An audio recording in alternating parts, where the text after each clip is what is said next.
भाजपा का एक नेता इतना सा है टिल्लू, इतना सा, अगर उसको मेरे सदर के बाजू खड़े कर दूं तो मेरे सदर का पैजामे की साइज ज्यादा रहेगी और उसकी हाइट इतनी है। तकरीर है नीतीश राणे, जो कि महाराष्ट्र के पुराने चीफ मिनिस्टर हैं, उनके बेटे के एक हेट स्पीच के जवाब में ये तकरीर दी जा रही है। तो इस तरह की तकरीरों से क्या मुसलमानों का कोई भला होने वाला है? इस तरह की तकरीरें महफिलों को लूटने के लिए होती हैं, इस तरह की तकरीरें तालियां बजाने के लिए होती हैं, इस तरह की तकरीरें ठहाके लगाने के लिए तो हो सकती हैं, लेकिन मसलों का हल नहीं हो सकती हैं। मसलों का हल तो संजीदगी से इन सब चीज़ों पर गौर किया जाना चाहिए और वो स्टेप्स उठाने चाहिए जिससे वाकई कोई फ़ायदा हो।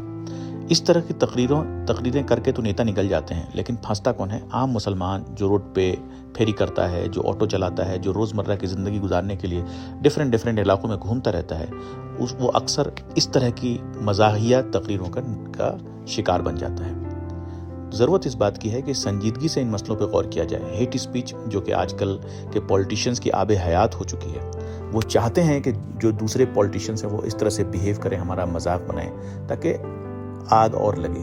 लेकिन बात यह है कि यहाँ पे आग लगाने से आग नहीं बुझ सकती है।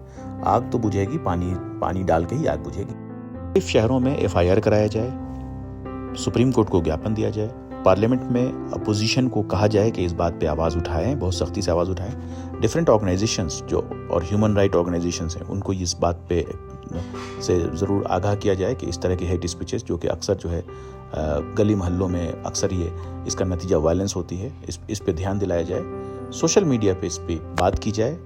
ये सब चीज़ें ज़्यादा कारगर होती हैं।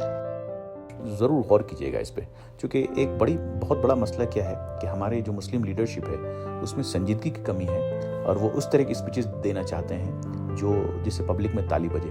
हमें पब्लिक में ताली नहीं बजवाना है, हमें वो एक्शन चाहिए जिसका वाकई असर पड़े समाज के ऊपर। सोचिएगा। शुक्रिया।